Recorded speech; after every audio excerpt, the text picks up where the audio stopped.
Marario agoero kamano na sirikal mapodo miyo wathuolo mari iko.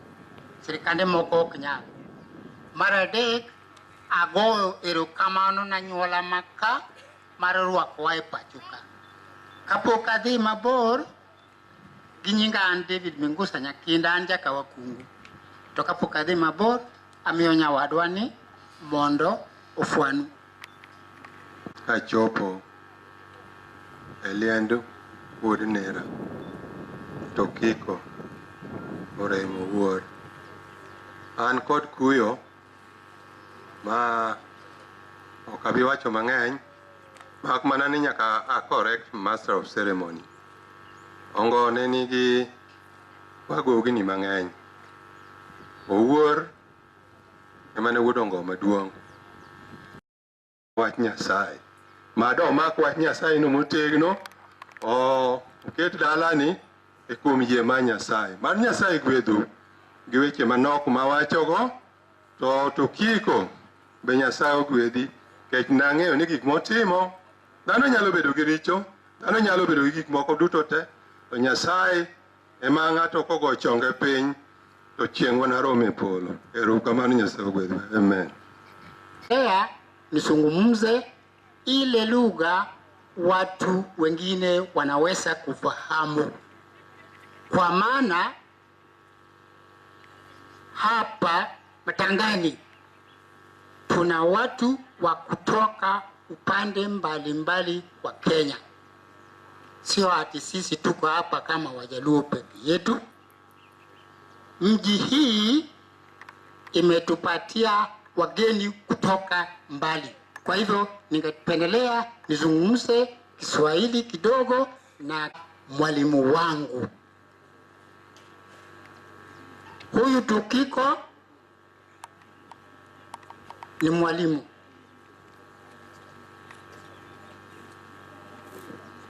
Yenaurumanda usher in those are colleague teachers all the way from Kabondo Kasipul. Brother Polycarp karibu nyumbani. Those are colleagues, my brother Peter and my colleague. I was up there the other day. So these are teachers, and I said this tent is meant for teachers. You'll be surprised no bro pomo pia pia. Kwamba mnawachi me kawaida kidetu adi very fast. After him, Mr. Saka, you'll tell me the guests that are already around. Ukambani. Kutoka Ukambani nikaja upande wa Kikuyuni, Makuyu, Murang'a. Kutoka hapo nikaja mpaka Siaya. Kutoka Siaya nikarudi hapa kwetu. Na hapa kwetu Kauma nilifundisha hapa shule inaitwa Nyang'ao. Nyang'ao ndio shule iko karibu hapa. Na mashule mengi hapa katika kaunti ya Homa Bay. Kwa hivyo walimu wale wananijua karibu, hata wale hawajanijua wanijue leo. Nimekaribisha ninyi hapa nyumbani. Hapa ni nyumbani. And yet just a word to say, being a teacher I know is going to be very brief. Our ushers who are colleague teachers from Kojuang, make sure there are these chairs, that the teachers tent is occupied by teachers. If there are spaces, you can still give in chairs into the teachers tent there, so that we don't have teachers standing or getting into Opunjo godo igapira biriyo eka igapira boro. Nitie gimoro ma adana wachi ondike ka kena mo ni joge no yude maber. Ni Tokiko nyocha en ng'ama hard working.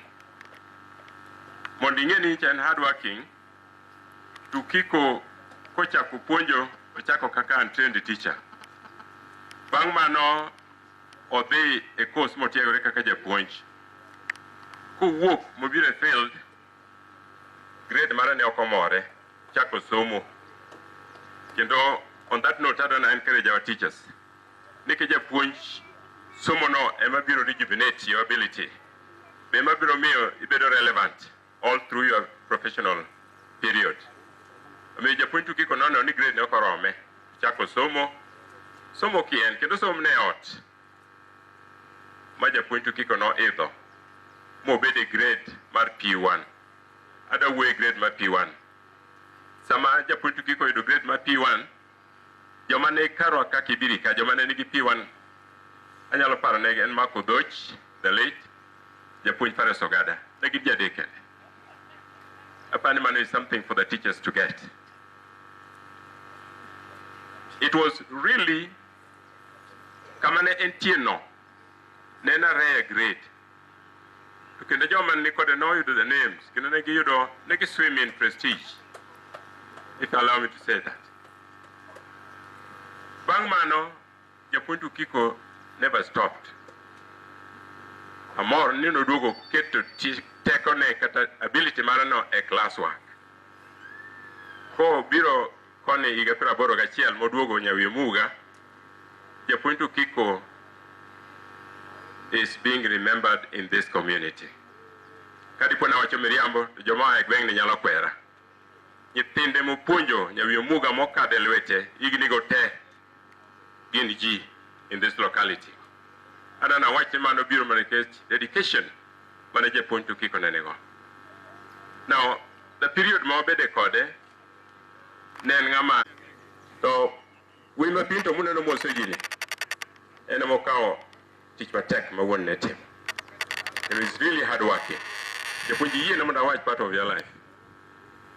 Ko chako puonj no dio train as a diploma teacher. Japuonj muneno butani sani ana no duoka ne to dongo seido doctorate mare. Podi okwano chigne yudo. Mane kaka ne wuon gi en. Please, kapodi ne peine, area mineo ne berie, time to your best.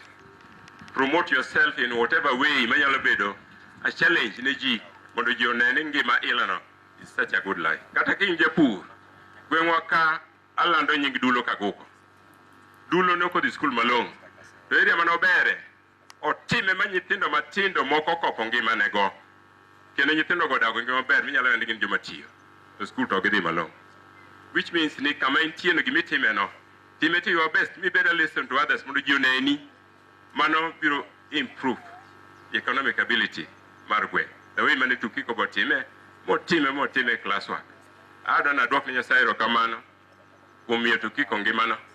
To gi family mar Moweya, ang'eyo ni Jehova Nyasaye mane nitie kinde mane otiyo matek has got something for him and for the family. Aneno ka wan ka gi japuonj Mr. Kombo biro wako joma nong'eye apani mago will be captured. Japuonj Grishon Nyabonse wuoyo adona wachi ni mano e gima ng'e kuom Tukiko maber na makapod angima. I would wish na advice ngata mondo olong ngima ilano. Erokamano Master Selma. Thank you, brother. Mana kaka wacho ni okake thuolo wabiro ka mopogore. Anyalo wacho ni nyara kopo ni machiegni to onengi ng'e ni magi jomo ibiro yuori. Mine ni nitiere ka, wuone ni nitiere ka, owete ni bende nitiere ka, mago jok moa Kapuoche, nyimine ni bende nitiere ka. Koro kaka chikwa wan pile ok wachungi ni wach achiel ariyo adek, abiro chungogi to kasechungogi to gibiro wave. Ka ok aketogi e categories mopogore ni wuone chunguru wave, mine chunguru wave, mane gima timore. Ang'e ni mano dang' Mr. Opere be yie na lony. Koro awacho niya, jowa maago e Kapuoche kocha chungura ne welo mondo miyo ne wave ne chokruok. Erokamano ahinya. Mr. Opere aparo ni neno ka maluwo bang'a mar ariyo tero dala kae ne motero ne wuoyi maduong'. Koro ma wan go ni ma babawa, wan be nyicho wan gi liel dwe mar 6, jaduong' ne wawinjo ni tuo, agonu mos kendo wan bende ok wan mang'eny ahinya. Baba biro wacho lo baba monosenindo. Ne kanisa, jo sirikal mantie, jodolo duto, jopuonje, wede kod osiepe, amoso uno okoro kendo. An machung' ka an John Eric Malabuodha, aja Kisumu ka puonja. Nyathi mowinjo koluong ni Dorcas no. Mano nyaromera maduong', ane matin. Omera nyicha Nyasaye osekawo. Kendo aparo ni owinjo jodalani. Joma nobiro. Ta akwayo niya. Yenauru kwayo driver mar. Angeni jok nyal muso te ruru kamano. Thank you so much. Yenauru mtaluongo brother Silas. Anoka jipatike chandre madonjo no is Professor Mr. and Mrs. Professor Alocho Parma no jawat serikali ngoka otich. Mano mna dako machidalaka mubero gono professor in Woodalaka keno bane batono professor ni committee apa Jacob Donyi so but he came late to college. Apa ne manager charmuja no mano chidala waka. Abro kone no mijo mokupi mudunge ni en mi wadalaka. Sir, thank you so much, my co-master of ceremony. Allow me to recognize the presence of the staff from Balamasi, wherever you are. Feel most welcome. Bala Friends Academy, Bala Craft, and then in a very special way, I know you'll be giving your time. Wageni wetu kutoka Homa Bay High School, led by their Deputy Principal Administration, Mr. Mbori. Where you are, we welcome you so much. Your time will come when you come and Saka, we have Brother Kennedy Okuyo, Robinson Oganga, Robert Saka, we have David Ochieng, Elisha Onyango, Solomon Atito, Ben Aguko, Nokracha Luko, Thompson Yayega, and others that are there. I know them from my fingertips because they are my members. Allow me now bring in my secretary. Members, as you still stand, things messed Kiptogo because the secretary was away. But now that Baba is back home, I want to believe everything and the records will go in the correct way. Brother John Ndege Orwa is the secretary of that group. In absentia, we have Tabitha Bonyo, who is the treasurer. Sir John. Thank you very much, my able chairman. I was away, but with these blessings, thank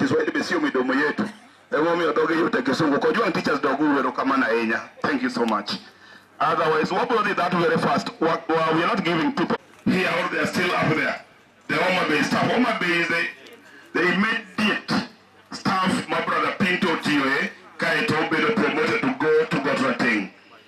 Homa Bay staff, if you have a representative, God bless you as you come over. Homa Bay staff, if you're there.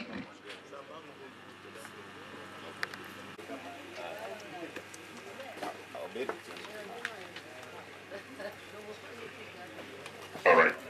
The current principal, or you will follow them, because before going to Homa Bay, Brother Pinto was in Oriwo. We'll go like that until maybe we come to where he is. This is Homa Bay. All right, thank you.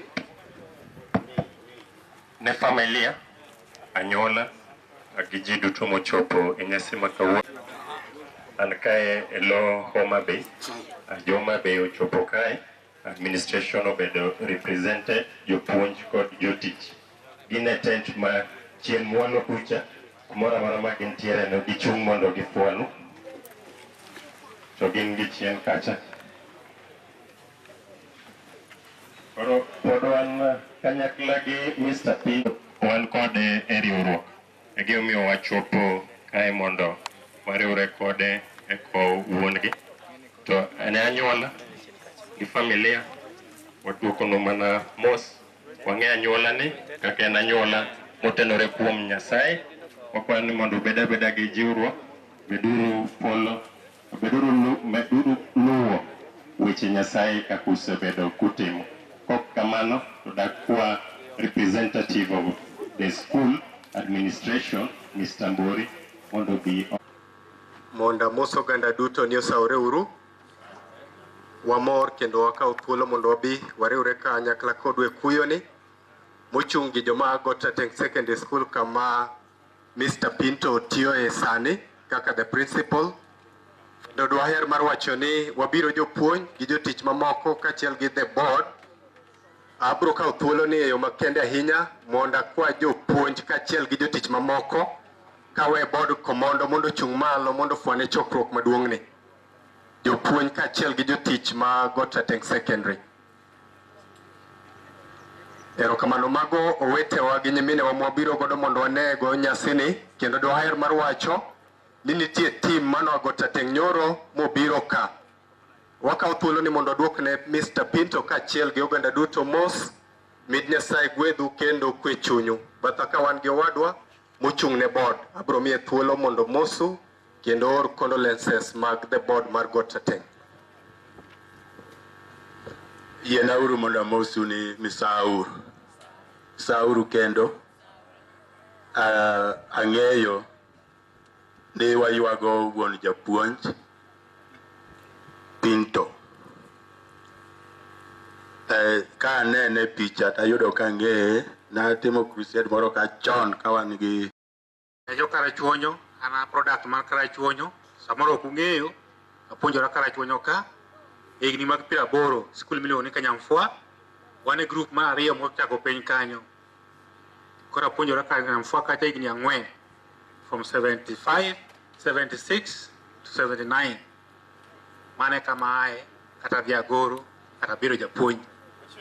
Koro atimo mos ahinya kuom timore ni japuonj obiro ira ka kora dhi dala, ndalo noromo mar 60 koa Homa Bay.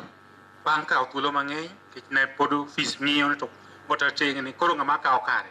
Samoro ok ung'eyo skul mar Gotateng no ane machake kendo abedo kanyo higni 24. Chake ma retire kanyo kendo en e sub location ma ae. Koro kane Pinto biro ira ayudo ka en ng'ama ji ong'e e gweng'. Ndalo moko ne en e NAT, jopuonj mang'eny ong'eye. He told me all facts, he put all the cards on the table. Kata we moved from A to B to Z. Remember, japuonj biro ira somewhere in July. To wabedo from the whole July. An headmaster, to en be en headmaster. Koro no an headmaster ariyo e skul achiel. Nikech nasebedo ka jo higni mang'eny, an mana ng'eyo kama naweyo keyo, ang'ise ni kimake kitim, ma itim next. Nayudo ka en ng'ama oriere tir, ong'isa kaka dala chalo, to ai marach, ong'isa openly on that day ni wuon gi tuo. Koro kata nobiro every day mondo wang'e ABCD. To at the end of the day, ong'isa ni baba kinya tero Homa Bay. To yath ma kinyi chuoyego nyaka ayud mana wi nam. Adhi ng'iewo mana wi nam Kisumu. Samoro biro nyaka sa 11. Tang'isi wang' ni dhi wi nam miyud yadhno ma kinyi tere baba Homa Bay. Japuonj Nyasaye ong'eyo. At the end of it, kagone simu gotieno ng'isa ni nodhi wi nam moyudo. Odhi kamano makoro jaduong' onindo. I'm very sorry for that, but we are with you. God will take care of you. He has a strong heart. En ng'ama ring ngufu maewa. Ageno ni ubiro tayo jopuonj ma ubiro gi maber, ubiro tayo jotich maber, ubiro tayo Gotateng maber. Ero kamano ahinya, Nyasaye obedhu. koro wachung' BOM ma wabiro go ni chungura ne mondo ufwa wan gi PHA kanyo be fwafwauru kama nikech thuolo ok unuyudi. Fwafwa kama Nyasaye mari gwedhu. Owadwa Pinto, Nyasaye ogwedhi oting'i malo e nying Yesu ma jawar. Erokamano. Ka jogo Gotateng tieko to dongu gen waiko ja Kristo. Jomen ka ere kama untie, ubiro miya ng'ado. Jomen kwaya waiko ja Kristo, so waluongo men kwaya miyo wan item. Donga kono interlude wabedo godo. To agombo mondo kora confirm nu ni koro wan safe and safe because the area chief Madam Irene is now within us here. Security is now guaranteed. Seche kata ka waneno obila gi kocha samoro kapoko chiwo teko to obila ok dhi kodi. Koro kimestro security ni kaya kutosha. Omeni ngeni unemo ayo weche mang'eny go kemeka wacha mondo ubed ka ni ukaw mashinde gi wadwa pako Nyasaye matin nikech wakawo ja Kristo. Interview go kwa bedo bedo mamit marach.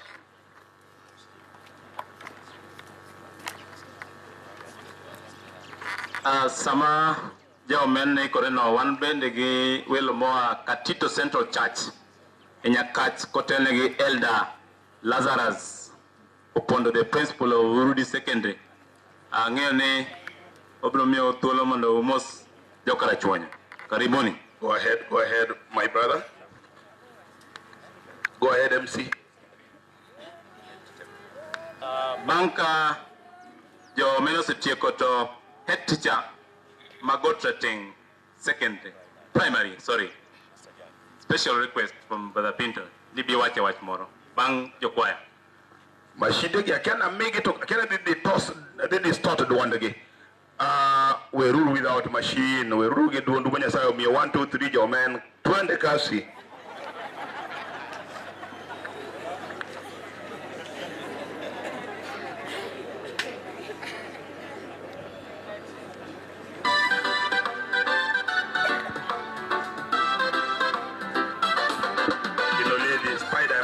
Chacha. Spider de la Zagarana wacho ni kata kare gini gigiri. Bara dueno idho kawuono. Dueno idho.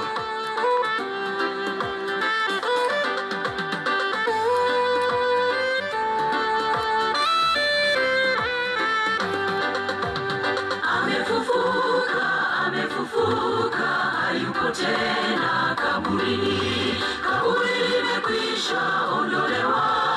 Yeye yu hai, ameshinda kifo. Amefufuka, hayuko tena kaburini. Kaburi limekwisha ondolewa. Yeye yu hai, ameshinda kifo. Haleluya, haleluya, ameshinda kifo, yu hai tena. Nguvu zote na mamlaka, ameshinda Bwana, ameshinda. Wana wa Mungu wamekombolewa, kaburi la dhambi katumo tena. Haleluya, haleluya, ameshinda kifo, yu hai tena. Nguvu zote na mamlaka, ameshinda Bwana, ameshinda. Wana wa Mungu wamekombolewa, kaburi la dhambi katumo tena.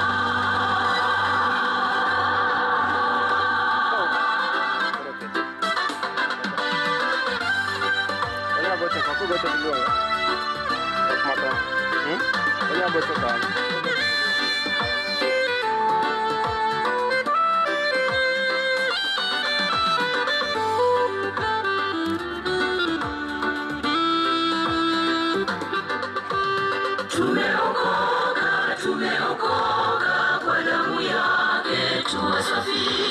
Kifo haitutishi kamwe, tumekuwa wateule. Tumeokoka kwa damu yake. Haleluya, ameshinda kifo, yu hai tena. Nguvu zote na mamlaka, ameshinda Bwana, ameshinda. Wana wa Mungu wamekombolewa, kaburi la dhambi katumo tena. Haleluya, haleluya, ameshinda kifo, yu hai tena. Nguvu zote na mamlaka, ameshinda Bwana, ameshinda. Wana wa Mungu wamekombolewa, kaburi la dhambi katumo tena.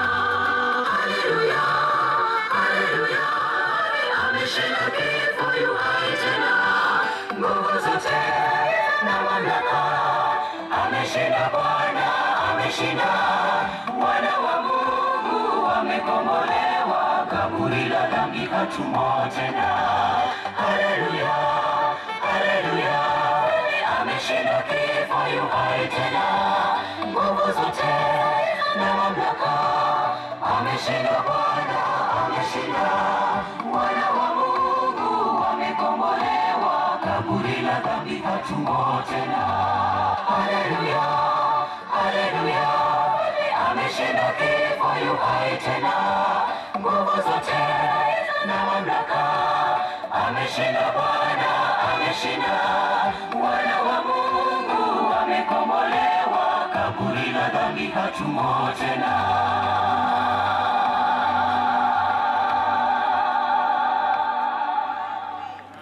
Konga arwaknu jo Kristo gi jodolo mosebiro ka.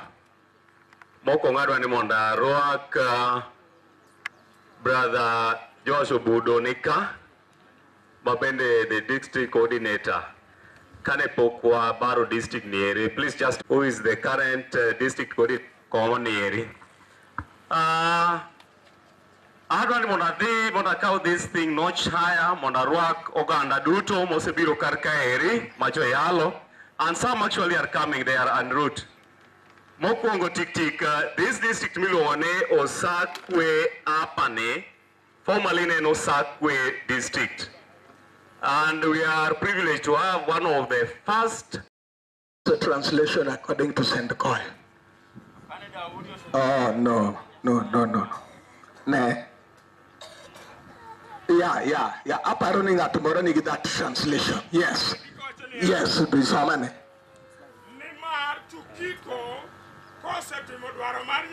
Yes, Mano translation according to St. Coy. When I would translation, Anaonge Kadaudin, Jedima Ninti Canada Udioto.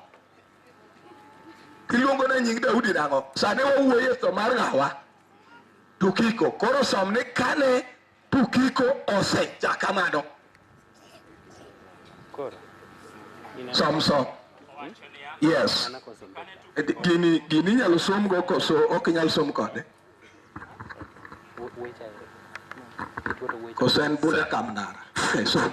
Yes. Owachonia. So wan som diko. To kane tukiko osetimo gik mane Nyasaye dwaro mondo otim e ndalone. Ka tukiko nosetimo gik moko mane Nyasaye dwaro ni mondo otim e ndalone. Notho. Moike but kwerene. Sani wabiro mondo wane kamidhi ike e but kwerene ka orito tho. Biblos wacho niya, korito chier.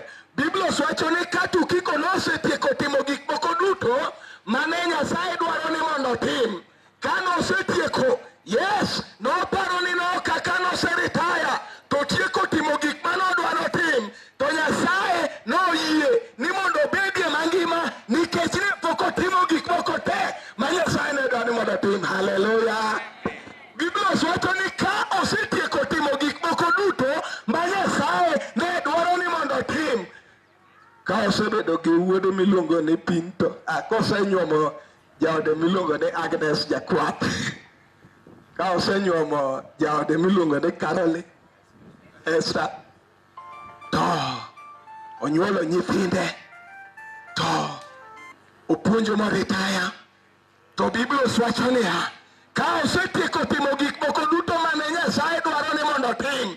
Joti Nyasaye ka osetieko timo gik mane Nyasaye otimone, ayie kod joywak wetena, ayie kod oganda duto mawacho niya ni Nyasaye oyie mondo ng'ane onindi e sechegi. Nang'o? Nikech Nyasaye oseyie.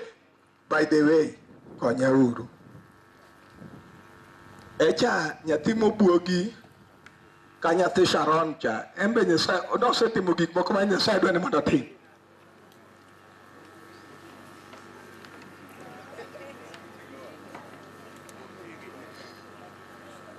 Konya uru, wesno ka winj tiende.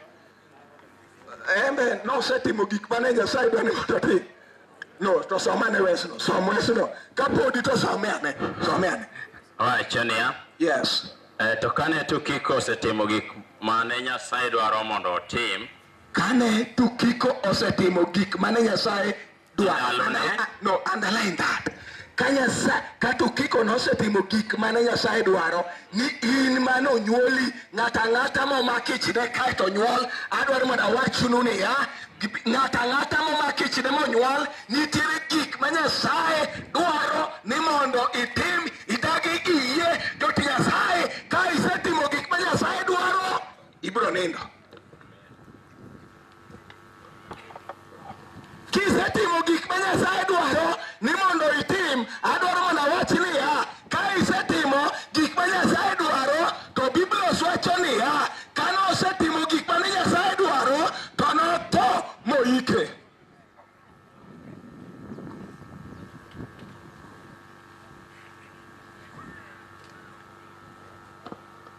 Chieng' moro nasomo buk moro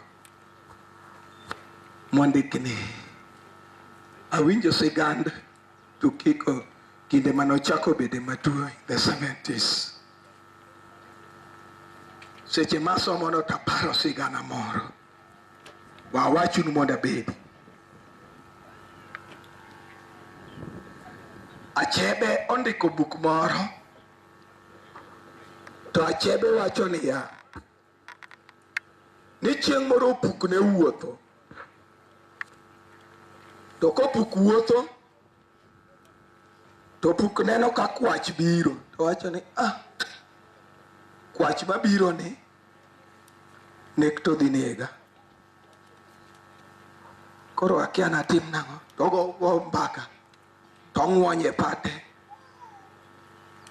to ng'iso kwach ni kwach yie mondo ape kwaye kwayo moro achiel ni tim piyo mondo atie kodi, kimiya dakika achiel mondo atim go gimoro to kwach ng'ise ni tim, to opuk wuok e pate to ogwetho lo maburudum, ogwetho lo kaeto kosegwetho to odhi ochung' to wacho ni atieko. To kwach penje niya, itieko? Ni asetieko. Ang'o mitimo? Nikech okwelo, nikech oneko, kata nikech odonjo e wach ma ok mare. To ka ng'ato kuom oyudo masira nikech oja Kristo, to mano en gima ber nikech Roho ma Nyasaye ni kuomi. Agombo ni Bishop bi kae kilemo on our behalf, ket na jogi e lwet Nyasaye, aeto wadhi e program machielo. Karibu. Nyasaye ogwedhi. Olamo Nyasaye. Jehova Nyasachwa makende, Nyasaye machungi ji samowinjore, Nyasaye manyalo chuny ji. Dhano nigi ocho mare, to in Nyasaye mochweyo ng'ato e kido machal kode, in gi ocho makende minyalo donjo e chuny ng'ato kiwuo gi ng'ato. Jehova Nyasachwa wagoni erokamano, nowadwa to kiko to koro nindo. To in owuon Nyasachwa dala ne odong' ka gi joge to gi anyuola mare. Waketogi e lweti mondo teko mamiyo ji ng'eyo gik matut Nyasaye mul jogi. To molo Nyasaye donjo e chunygi mondo kwe mar Nyasaye obed kodgi. Mor Nyasaye miyo ji manyalo biro mondo tini motegno nikech tukiko koro onge. Nyasaye migi moto ma tukikone omigi teko chakre kawuono kendo gichak wuotho e kanisa mari maler ka giwacho ni gibiro timo gik moko madonge moloyo kimiyogi teko. Agoni erokamano Ruoth. Osewuok kodwa Nyasaye e wechegi mondo wechegi Nyasaye ochiel dala ma tukikone ganyuole duto te kitiyo gi malo wedi duto te. Wagoni erokamano kuom chango chunygi e chandruok ma giseyudo kawuono e nying Yesu Kristo wuodi ma jawar. Erokamano. Wanyalo dok e kombewa. Wanyalo dok e kombewa mana wabede. Mine ageto ne mina uru kombe kacha. Bele kanyo. Sagwedi. God bless you. Sagwedi kabisa.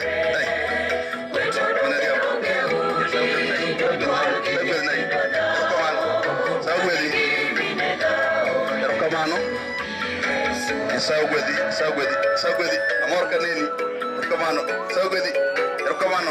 Sagwedi. Hey. God bless you. Yes. Sagwedi. God bless you too. Erkamano. Hey. Sagwedi. Come on.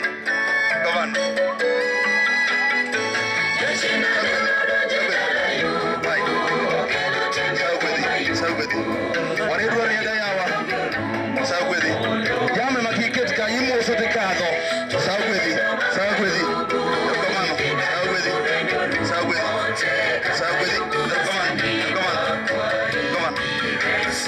Imo kwedi. Come on. Hey. Urotaro. Sagwedi.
Yes, Jomenu Wall. Cancel.